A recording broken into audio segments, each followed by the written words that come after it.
Welcome to If You Can't Be There, Be Here, the third episode of this show, which is taking place not in Edinburgh. The Edinburgh Fringe is taking place during August, as it does every year.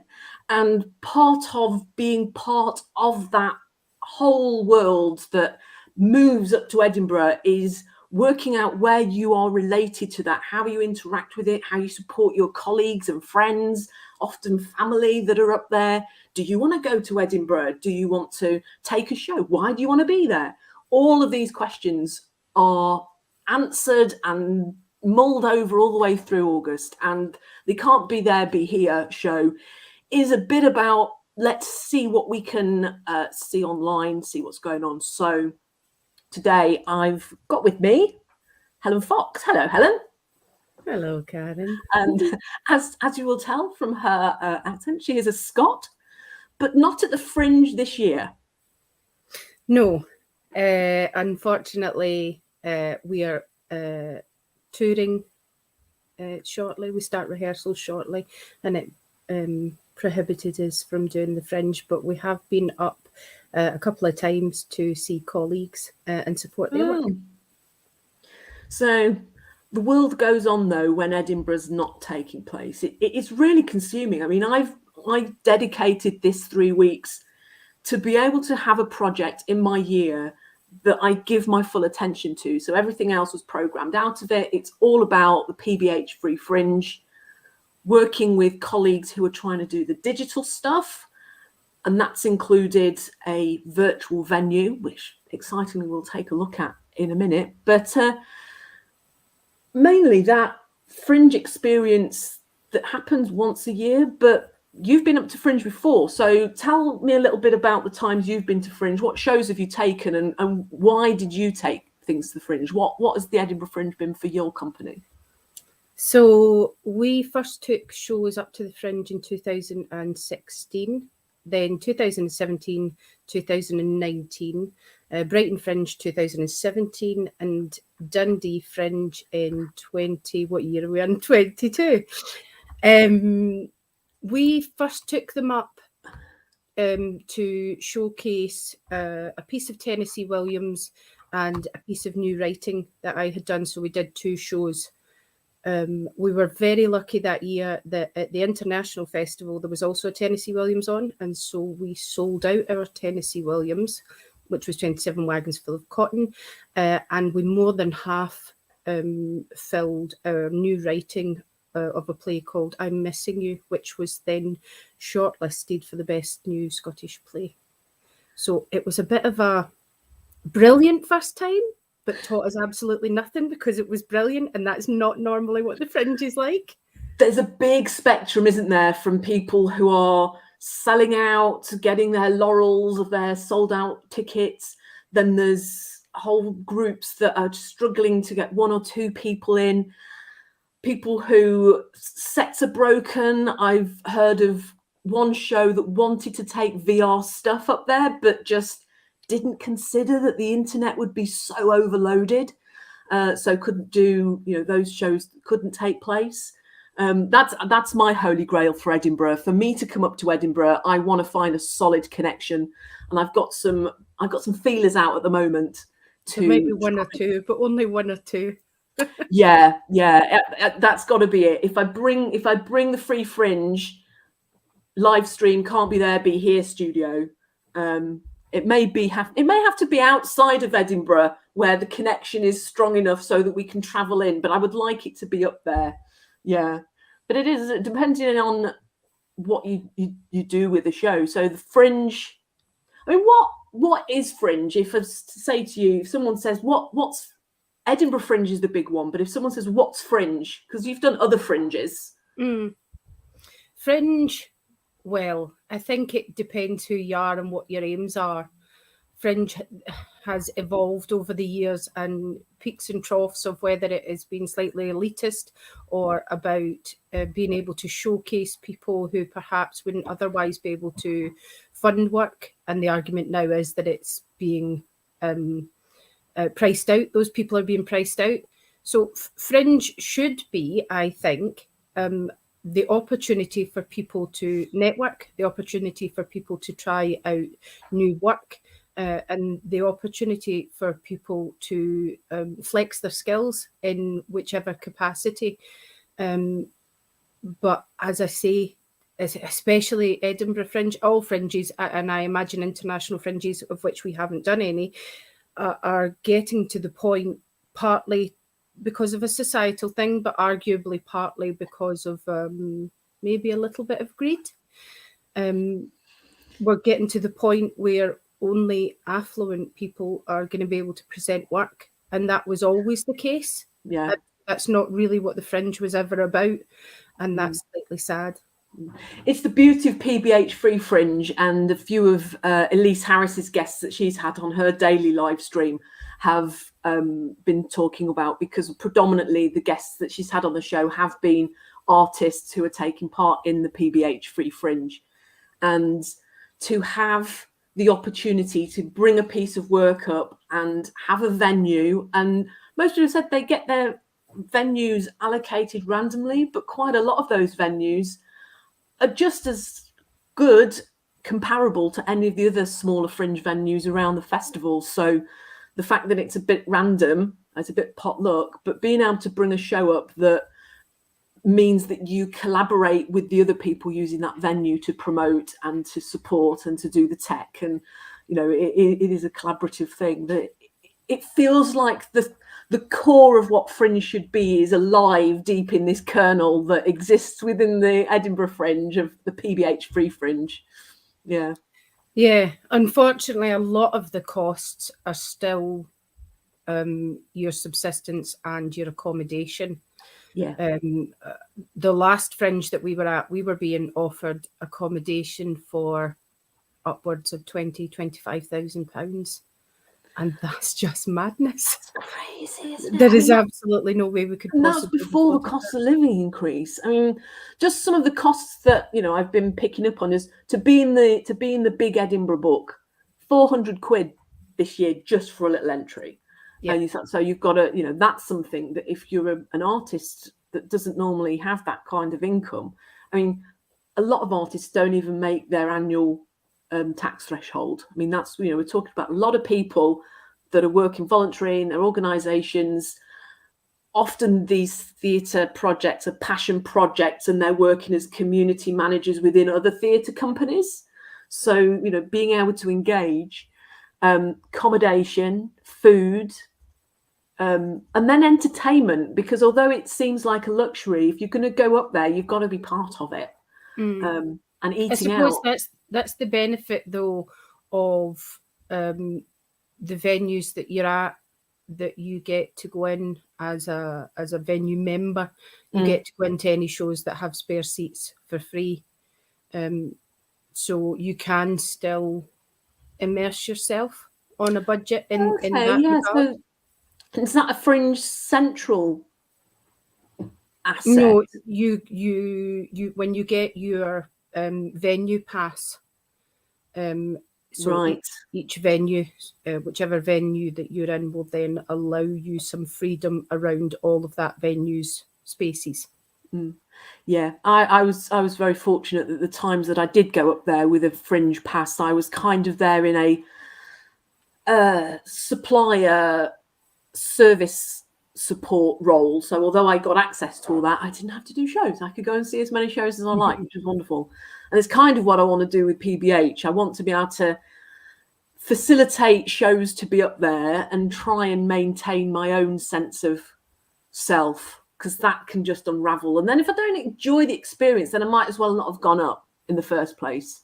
And that's what Wisdom Age and Experience does for you. You're just like, I don't want one of those experiences. So do I not do those experiences in the danger that I might not have the experience I want?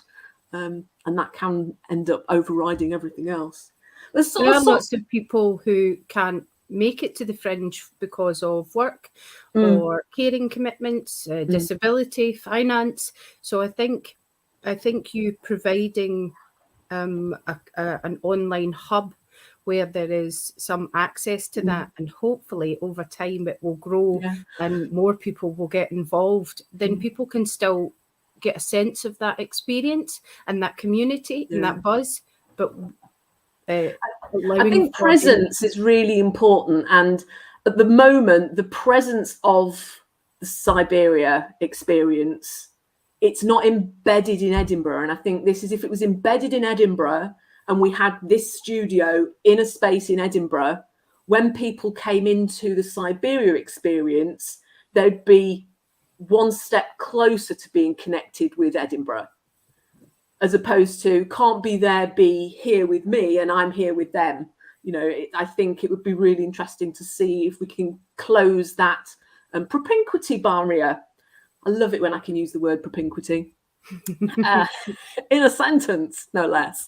But yeah, so yeah, we've got, as I say, in the space at the moment, because I'm doing a little bit of a test. So let's go over live to this studio. We're there on screen, and we've actually got somebody. So hello in the room. So that's going to freak them out, isn't it? Because they can see themselves in the room. So I've worked out how I can swap the cameras, so I can do this is the active camera from outside, and this is the view from the stage. This is the view from the back of the room where I'm sitting as my avatar, and this is a little bit closer. So that's quite an interesting one. So so we don't freak the poor person that's already in there, I'll remove it out and we'll come back onto full screen. But that is an evolution of this time last year. That building was built to be able to pop up in VR. So it's been built with the idea that whichever platform can accommodate it, it will take. And that's been my exploration, really. And so we started off in Alt Space, and we've now come to Spatial. I'm talking with a few other platforms of maybe we take it there. But this filming component that I'll be doing over the next few days. So we've got Halidonto's in tonight, and Hallie is a cyborg artist. So he looks at robots and cyborgs and technology and the manifestation of augmented robotic technology and organics in his art, and he's going to be in tonight.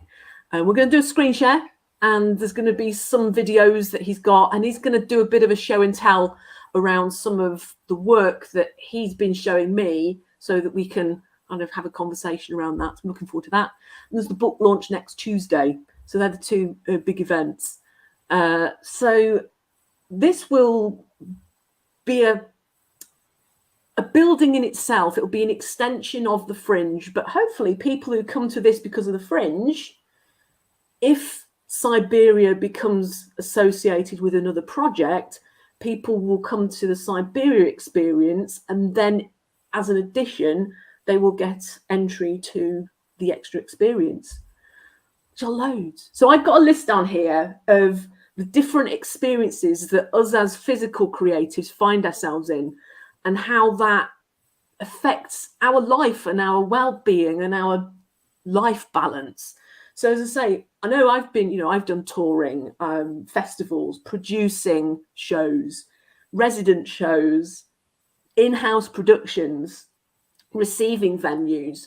So in your experience, Helen, where have you found yourself? Where is your career taking you in terms of being in venues, out venues, detached in touring? What's your connection been? Yeah, I mean, mostly small scale touring. Partly because that's where my company has driven our outcomes. Partly because that's simply the easiest way we have found to connect within theatre. We live really rurally, and so our access is difficult. And as a disabled person, you are limited. There are barriers to your access into the arts world. So although I have done some in situ some outdoor, some site-specific work, sort of one-offs. It has been mostly small-scale touring. Yeah, and we have a real focus on access for all, so particularly rural touring, in order that it doesn't become the cost of a long weekend away just to go and see a show. Yeah. So the perspective of who's experiencing your work is something that's, I think people see theatre or arts or culture as a thing that you can go and see if you're an audience. But if you're in the venue and they book you, you become a touring show. Whereas for you, or it might be resident for them, or receiving. So at different venues, I think understanding, if you're living in an area and you're interested in arts and culture and you want to see theatre or art, understanding the dialogue of what is available around you. So do you have an art centre, and are they making things? Are they producing work? Are they touring work and bringing it in? Because if there's work that you've seen in Edinburgh, and this is talking to the audience who might be looking, or you're on holiday and you see a piece of work that you would really like to see, or a friend of yours who lives, across the country goes to a theatre experience or see something, it is worth building up a relationship with your venue. You have a coffee in there and say, I saw a show the other week, I would really love that one to come here. And I think having that dialogue about what you would like to bring would be really welcomed by a lot of venues. Not just venues, I think artists. I think there's often a real disconnect between community and creators. And I don't know whether it's this sense that you can't communicate with the creators or producers within your region, but you absolutely can. If there are things that you're interested in that you want to see, or that your community is interested in, voice that to the local arts, whether it's a theatre company, or like where I lived in Fries and Galloway Arts Festival or DG Unlimited. Let them know, and they will do their best to make sure that you have access to that work. It's a big, I'd say, the audience is a big part of the decision-making component to any Arts Council funding, whether that's Creative Scotland or whether that's Arts Council England. A lot of the form asks you about who is going to see this, what are they going to get out of it, why are you doing this? And if you've got a community who actually came to you and said, we want to see this work, and this work, they will find ways of bringing it to you if they can have that audience dialogue. People don't want to be producing work that nobody wants to see. Not that you're as a writer, I write something which inspires me, and then I start to think about where it might go after that. So I don't want to be writing based on someone else's imagination, because then it becomes a sort of second-hand experience. But absolutely voice your interest in what's going on around you and what you would like to be involved in. There isn't, I think sometimes communities say, why don't we ever get this, and why can't we have that? Have you told anybody? Say something. You have a theatre company, Helen, and it's called Fox and Hound. Tell me about the origins of Fox and Hound, a little bit about its history, why it exists, and what you're going to be doing with that in September, since you're not at the Fringe. What are you doing not at the Fringe? Okay, so we started nearly 8 years ago now, partly because we live very rurally and the arts scene is small, and partly as a disabled creator. It was going to be much more accessible to me to be in control of when and what we did to suit my disabilities. And the name came about because my surname's Fox. It really isn't that complicated. And my co-founder is a fair bit older than me, so he called himself the Old Hound. And we had to come up with a name because we were heading to our first Fringe, and it was as simple as that. We've done 20 odd projects in the last 8 years, and so been incredibly busy. We got an invite at the start of this year to go and perform at the Redgrave Theatre in Bristol, and we decided that rather than doing a piece of our new writing, we would go with 3 Tennessee Williams short plays, which we have performed before in 2016 and 2017, revived with a new designer, a new director, and a new third actor. And we decided that it would be really silly to just do one performance. So we organised a little mini tour. And then from the mini tour, we decided that we would actually want to work with some young people. So we've organised workshops with high schools in the areas that we're going to. And they will get a bespoke workshop based on whichever aspect of theatre making, text analysis, direction, design that they would like to focus on for free. And we do that. We start at the Redgrave Theatre on the 7th of September. Mm-hmm. Then we go to the Queen's Hall Arts Centre in Hexham on the 14th of September. The Burton Taylor Studio at Oxford Playhouse on the 22nd of September. We're doing a matinee and an evening there, but I think the matinee is sold out and the evening is getting close. And then we finish off at the Assembly Roxy in Edinburgh on the 7th of October. We didn't just come back to these because we've done them before. We came back to them because it's a real moment, we feel, for society and women, and looking at misogyny and power and the dynamics. And Tennessee Williams is brilliant at writing real women who face these real struggles. And so although they are all period pieces, they each tackle something which is quite relevant today. They're not funny. They're quite strong, dark pieces of theatre. But if anyone likes a challenge, if anyone likes to go away talking about something and really feeling a piece of theatre, then it's for you. It's a tough thing to take 3. So you'll be out on the road for 3 months. Are you going to spend your time down in that area of the country, or are you going to travel back? How is it going to affect your lifestyle and your life balance? It'll be a little bit chaotic, I think, as all creatives are. So no, we'll be down in each area for a period of time, do the workshops and do the performances, and then we will be home in between, planning for the next stuff. In November, we do a couple of performances of one of my plays called Because We Said We Would, just in a local theatre, Birchvale and Dalbeattie, and then the Harbour Arts Centre in Irvine, to keep it ticking over until we can get funding in order to take it on a tour.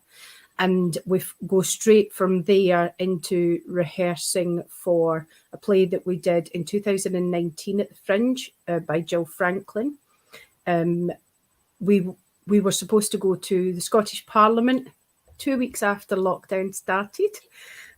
So we were all geared up, and then that never happened. So we are now back on, I think, the 26th of March 2024, doing that in Parliament. So we're kind of going from one project to the next. So any downtime we get goes into the producing of the next project. And that doesn't even include a show that you've got research and development on, that you're taking to tour in 2024. Can you tell us anything about that? I wasn't even thinking about that. And I was going to start talking about a different one as well. Yes. Okay. So we did an R&D of a project called Wherever It Lands, which is an absurdist art piece about the Dada and Mertz movements, where modern art started and you get a look into the lives of Hannah Hawk and Kurt Schwitters, but it's all very odd and disjointed and fun and interesting, and it has integrated captioning and art workshops that go along with it, so the community would be able to do workshops for 4 weeks leading up to the performance, and then their final piece of work gets to be in the show. So after the Q&A at the show, the audience will be invited into the stage to view the exhibition, of which they can be part of. So we're hoping that that will get funded. So and then there was another piece that you were going to mention. Oh, yes. So Koj, my co-founder, and I are starting to write our first musical based on the first play that I ever wrote called Glen of Echoes. So it will be a Scottish trad rock version of this play, which is about Culloden.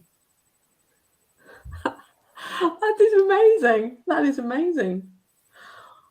So I could talk about the work that you're wanting to do, are doing. I really hope we get to stream some of this into Siberia, which would just be cool if I could come and stream some stuff. Oh, we would love it. Yeah. And there's all sorts of different technology bits that I know I want to add into projects. And it's very hard having a creative technology drive but not really creating the work from the ground up, because for me the technology isn't about making the work, it's about augmenting existing pieces or adding technology to make the story that was there deeper and more resonant. And if it doesn't need the technology, then you don't need the technology. So having that simple show, so finding ways of plugging in, but having an audience space, maybe we'll be able to bring the Siberia audience to your home. Maybe we'll bring to some of your rural shows. We can augment your audience to be able to add a little bit to the coffers. I think that's a nice thing that's happening with Beast and Tales. So one of the live stream Zoom in the rooms that I've been doing for Beast and Tales, they have about 30 people in the physical audience, but by the time we've added 10 or 15 people to the digital audience who are also paying for their ticket, it makes the venue not just break even and paying the venue, but also we can pay the artists. And that's been something that having a digital audience has really made a difference for. And that was really lovely to hear when that feedback came back, that because of having the digital extension that had a minimal charge, they were able to pay the artists properly. Yeah, absolutely. Covering your costs is amazing. Yeah. And as we all know, it doesn't always happen.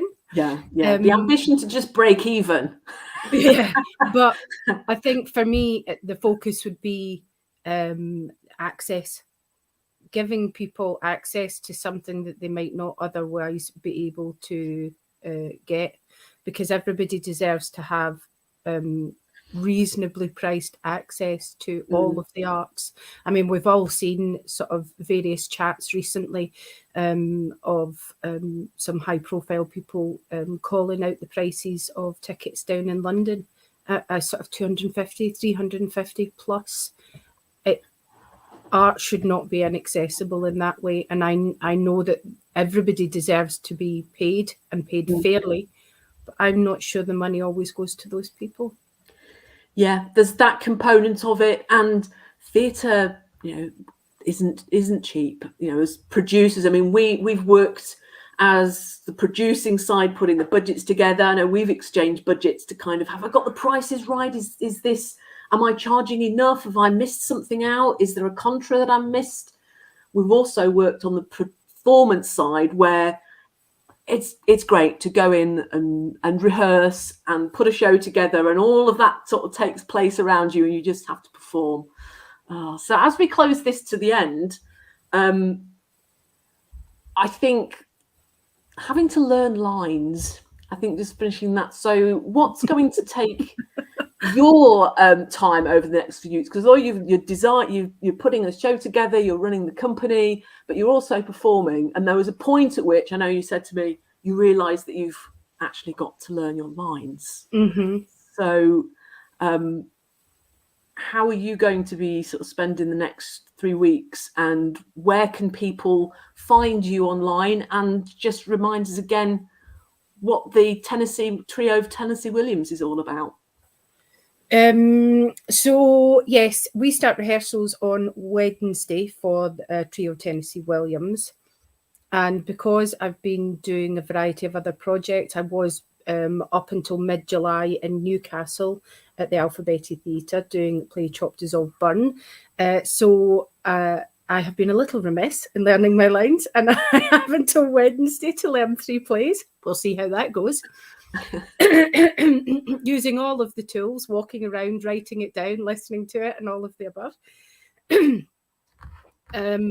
I've still got press that I need to do. We would really love to boost tickets at Bristol and in Hexham. And obviously Edinburgh will start to happen after the Fringe has gone. What was the second part of your question? I think that kind of sums it up, really. I mean, one thing we didn't, this is, bring this to a close. Is there a quote? Is there a quote from Tennessee Williams? Is there a couple of lines from one of those plays that resonates with you, that just comes to mind as being what one of the scenes was about? What is it about one of the lines? Can you give us an example of a couple of lines? So the middle play, which is Talk to Me Like the Rain and Let Me Listen, has a repeated line at the end, which my character says over and over again. She wants to get lighter and lighter and lighter, so that she can drift away with the wind. She is so alone, that's her desire, and it sort of picks up on how poetic Tennessee Williams is, even in his most savage works. And I think most people will have seen Cat in a Hot Tin Roof or Streetcar Named Desire, and the savagery of the situation. But there's a beauty and a strength and a power in there that I think people often miss, and we hope we will express to our audiences.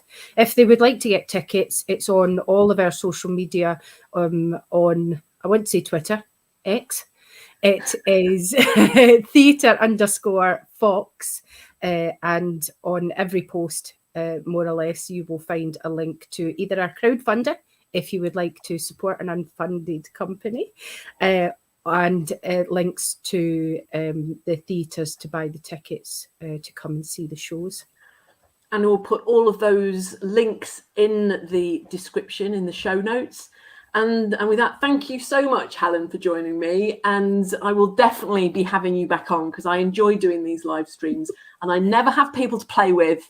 And one thing that Edinburgh has given me is a few people. So I will bring this to a close. Thank you so much, everyone, for Thank watching. you for having me. And if you're watching in the future, please do like and subscribe so that you get some more work and more pieces. So thank you very much.